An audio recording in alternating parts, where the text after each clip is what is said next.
ரக்ஷிதா. நான் ஒரு விவசாயி. நான் இயற்கை முறையில் விவசாயம் செய்து வருகிறேன். விவசாயம் தான் நம் நாட்டின் முதுகெலும்பாகும். நாங்கள் சேற்றில் கால் வைத்தால் தான் நீங்கள் சோற்றில் கை வைக்க முடியும். நீங்கள் நேரடியாக எங்களிடம் உணவுப் பொருட்களை வாங்குவதன் மூலம் எங்கள் வாழ்வாதாரம் உயரும்.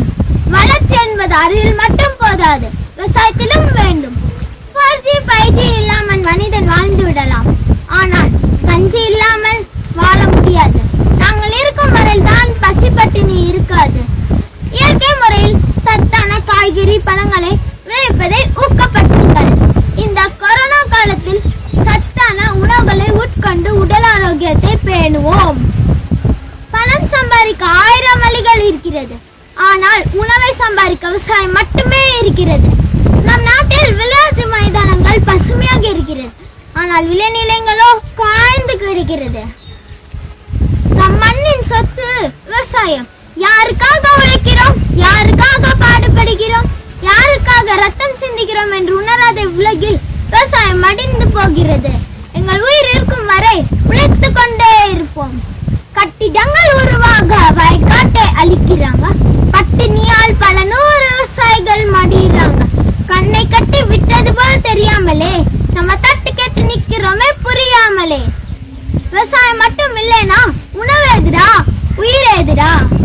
ஏர் பூட்டி சோறு போட்ட உழவனை உயர்த்தி பிடிக்க வாடா. விதைத்து தள்ளு முளைத்து வரும், அறுவடை செய்து நீயும் தாடா. உணவை வீணாக்காதே, உழவரின் உழைப்பை வீணாக்காதே. நீங்கள் வீணடிக்கும் ஒரு பொடி சோறு பல உயிர் காக்கும். நீ சோமாலியா பார். எச்சரிக்கை எச்சரிக்கை, சோமாலியாவே போதுமடா. எச்சரிக்கை எச்சரிக்கை, ஒரு சோமாலியாவே போதுமடா. உன்னை ஊட்டும் விவசாயத்திற்கு உயிர் ஊட்டுவோம். விவசாயிகளின் சமர்ப்பணம். நன்றி. இந்த வீடியோ உங்களுக்கு பிடிச்சிருந்துச்சு அப்படின்னா வாக்குகளை லைக் மூலியமாகவும் கமெண்ட் மூலியமாகவும் தெரிவிங்க.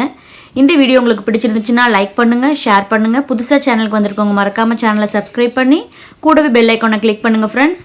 அப்போ தான் நான் போடுற வீடியோஸ் அண்ட் காம்படிஷன்ஸ் உங்களுக்கு வந்துட்டு அப்டேட் வரும். ஸோ உங்களை வேறு ஒரு நெக்ஸ்ட் வீடியோவில் நான் மீட் பண்ணுறேன். அண்டில் தென் பை ஃப்ரம் கதையும் நானும். பாய்.